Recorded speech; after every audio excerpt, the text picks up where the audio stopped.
Good evening and welcome to the Film Society podcast. My name's Jamie and I've got a very special guest with me this evening. I'm joined by Parshad. How are you, my friend? I'm doing great. Yeah. Awesome. Kind of had a long day. So yeah. Kind of exhausted, but it's okay for the interview. Excellent. Yeah. Don't fall asleep, please. Obviously not. Now, Parshad, we're going to talk about films. Yeah. And we've got an event coming up on Monday that you're going to be performing at. How cool is that? Yeah, sure. Yeah, go on. No, tell us all about it. Yeah, definitely. Like, I'm pretty much excited about it because it's kind of an first official gig, which is going to be for a longer period of time, you know, longer duration of time I'm going to be playing. So the longest gig that you've played so far? In London. In London, okay. So yeah, for the first time. So I'm awesome. Kind of gassed for it. Yeah. Well, we're lucky to have you and we're looking forward to it. You're going to be playing some, tell us the kind of tunes that you're going to be playing at the event. So I'm going to be playing some kind of sort of mix of Ed Sheeran, John Mayer, Damien Rice, The Script, One Republic kind of stuff, because I really look up to them as musician, as lyricist as well. So yeah, so you can guess like it's going to be serene and soothing sessions. Nice. Yeah, and I'll try to cover every other phase of love story, you know, from the first love to the heartbreak warfare. So even some heartbreak, okay. Obviously, that's right down my street, the misery stuff. Anyway, but Parshad, we're not here to primarily talk about your music. We're actually here to talk about film, and because it's the Film Society podcast. So, Parshad, I want to know how you got your interest in film. What was the first film that you saw, and what is your current favourite movie? So it's about the movies. It all started when my late aunt, she took me to a movie, which was Spider-Man, Tobey Maguire's 2000, in the year 2000. So, and that's when it sparked my interest in superhero movies and the movies itself. And later on, I used to watch Jackie Chan movies with my dad. So even those are kind of interesting one to watch. And that's why how I fell in love with, you know, action comedy movies basically. And talking about current favorite movie, it's going to be The Secret Life of Walter Mitty, starring Ben Stiller. Let's just kind of circle back to then the event on Monday, 5 o'clock at the Pavilion in the Cavendish building. So you're going to be doing some songs. Remind me again, who did you say your influences were? So my influences were basically I started listening to English music from Linkin Park. I mean, I guess every other guy in India started listening to music, English music, because of Linkin Park. And so I remember like in 2017 when there was a Chester Bennington, he committed suicide, so it was kind of a sad day for me. And I wasn't able to listen to Linkin Park a lot, you know, because I had some emotions for him, you know. I had this bond with that band. And so that's when I started looking into other artists. And I started listening to Ed Sheeran. And it was during his Multiply era, like his second studio album era. And that's when I kind of discovered his old music as well. And I fell in love with that. And later on, I'm a huge Ed Sheeran fan now, and he made me pick up the guitar. So how long have you been playing guitar then? So I've been playing around 5 to 6 years. Yeah.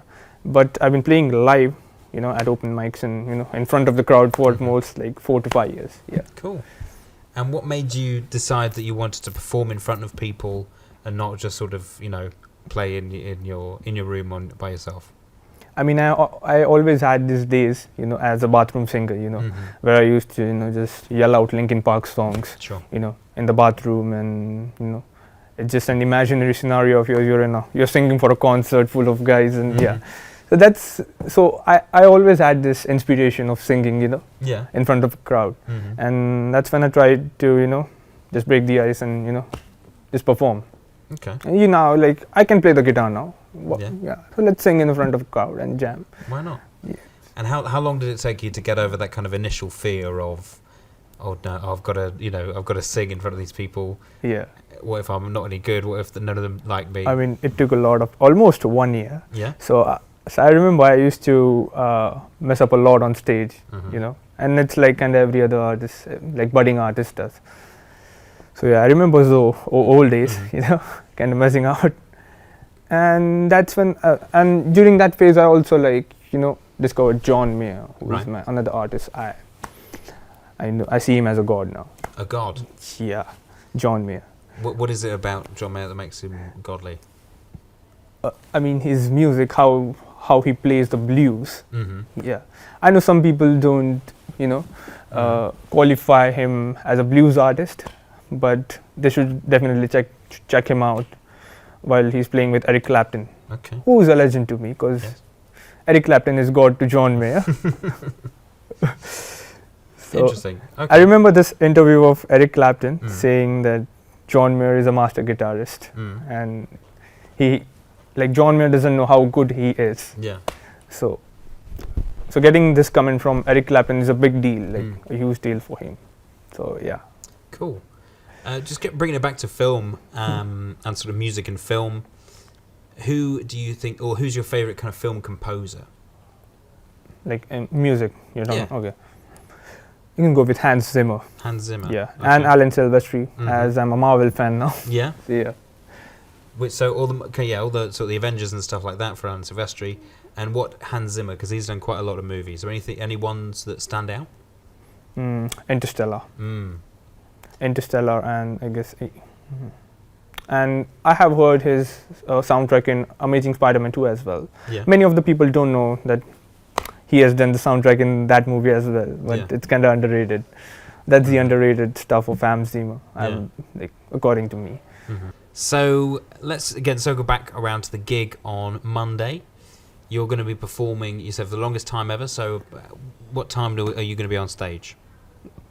I guess it's 40 minutes. I'm pretty not sure. Okay. Yeah. Producer Sadie is nodding or shaking his head. So I'll be playing for almost 40 minutes, 40 to 45 minutes set. So you can just go around. I don't know. I'm doing the maths here now in my head. 20 songs tops. 20 to 25 songs. Can people request some songs? You said you might do some Bollywood if people ask. People ask, and if I'm capable to. So yeah.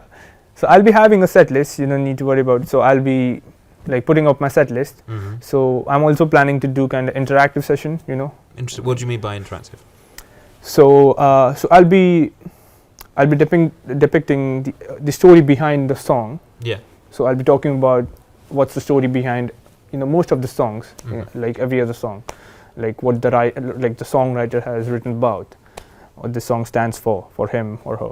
Can you give us an example? An example, okay. So since I moved to London, so I'll be singing one song about it. So it's going to be of Ed Sheeran. It's a pretty old song. So it's called The City. It's about him moving in the city and trying to adapting to London. So I can correlate to it and the stuff because I just moved here 5 months ago, and so that's how I'm gonna interpret it. Because even I feel that this song suits for me, and even I'm trying to adapt to London, how the pavements they trip me down, but they also take me where I need to go. Yeah. So is that a line from the song? Yeah. You get it. Smooth. Nice. Okay. Yeah. So it's that kind of thing where you're going to be explaining the sort of the story. Yeah, this is just an example, but there are many other love songs. It's about how he dreamed about playing in Wembley, chasing his dreams. So yeah, I'll be singing that one. It's called The First Times. Awesome. Oh, that's great. And we're also so it's not just going to be Parshad who's going to be singing. There's also going to be we're in collaboration with the Art Society. We're going to be making some Valentine's Day cards that you can obviously send to whoever you would send one to. If you were to pick an actor or actress or director to send a Valentine's Day card to, Parshad, who would you send it to and why? Who would you want to declare your undying love for this Valentine's Day in the film world? I would send it to Emily Blunt, I would say. Emily Blunt is your kind of on-screen crush? Is that yeah. Fair? And what would you say in the card? Because she is married, so you're going to have to come up with something very witty to get past John Krasinski. Yeah. I mean, I can just make the face. You can do that. That is a pretty good face. Could you do that one more time for the camera? Well, thanks very much for joining us, Parshad. It's been a pleasure talking to you. Talking to you, to Jamie. Thanks very much. So, come down to the pavilion at the Cavendish at 5 o'clock where you can see our friend Parshad playing some tunes and we can do some Valentine's cards, and then we will be watching La La Land. Thanks very much for joining us, and we'll see you soon. Thank you so much. I'm gonna pick up the pieces and build a Lego house. If things go wrong, we can knock it down. My 3 words have 2 meanings. There's one thing on my mind. It's all for you. It's not gonna go December, but I gotcha keep me warm. If you're broken now, mend you, and I keep you sheltered from the storm that's raging on now. I'm out of touch, I'm out of love. I'll pick you up when you're getting down. And out of all these things I've done, I think I love you better now. I'm out of sight, I'm out of mind.